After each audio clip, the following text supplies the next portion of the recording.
you so much for staying with us. You're watching Morning Cafe. This morning, it's being a Friday, it's Youth Perspective. We engage the youth on matters politics and what they think about the current political scene and everything that is happening.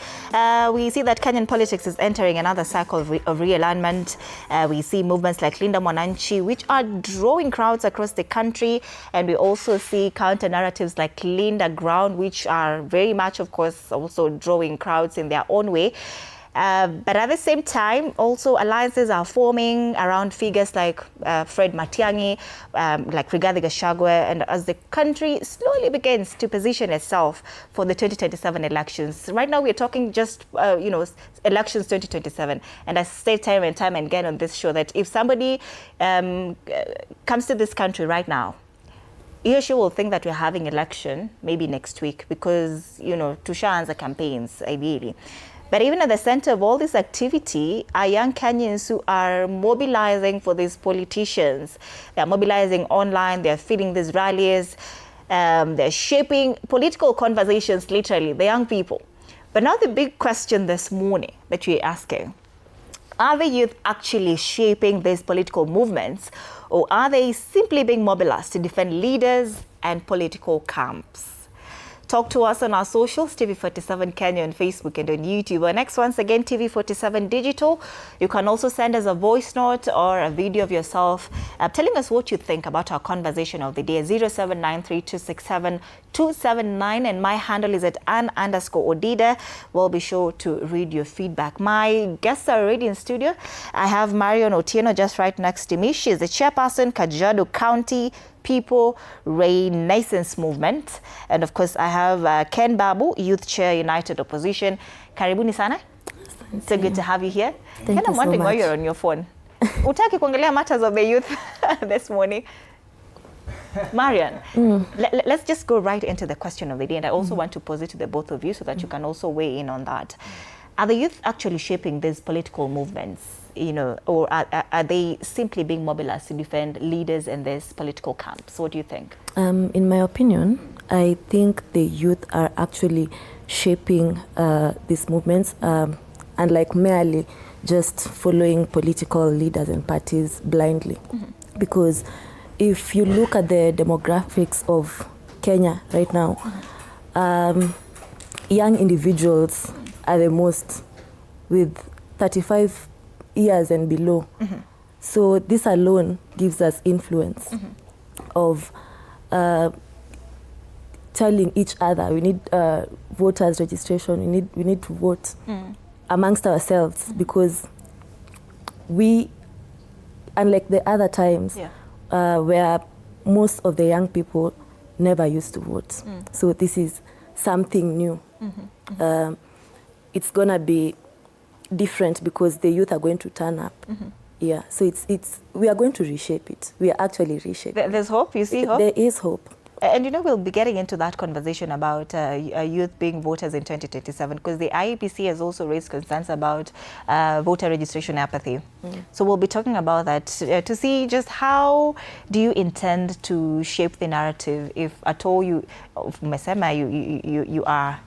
now the eyes to look out for this season.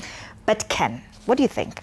Are youth shaping these political movements, or are they simply being mobilized to defend politicians and these political camps that are coming up?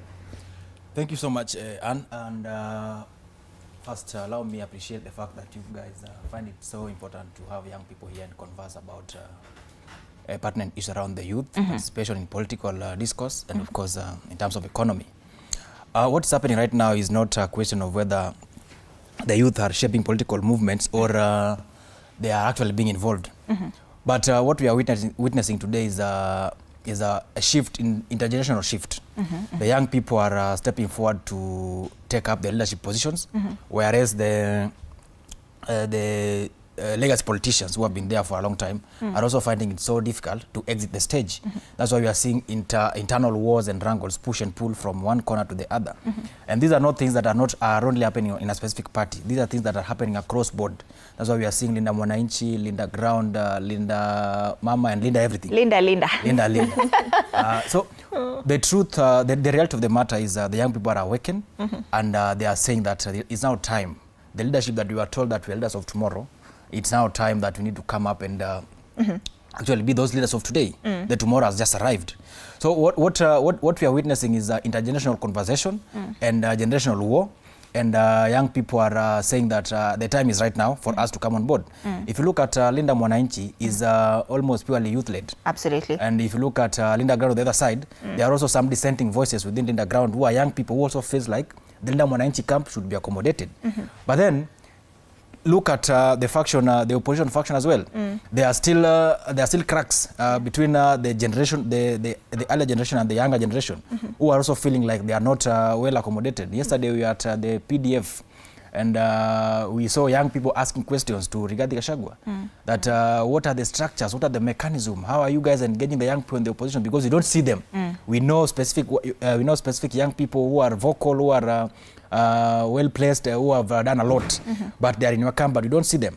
So you see, these are a war that is not merely based on our youth being used or taking up positions, but it's a generational war that the young people are pushing to ensure that their space on the table is actually given. And if you look at it largely, the young people are stepping up also to offer themselves for elective positions. Because long over time, we've been told to register as voters and go and vote. But we are always told who to vote for. Yes. Told go and register and vote for and so for presidency, go and register and so for MP and so on, all that. But this time around, the convention has shifted. Young people are saying that we are not just registering as voters, but we are also offering ourselves at the ballot. Not because we are young people, but we feel and think that the time is right for us also to offer alternative leadership to what has been given to us over time. And it's on that note that I'm also going to run for Senate Nairobi County. And we are going to ensure that... Senate in Nairobi? Of course, yeah. All right, that's amazing, Ken. And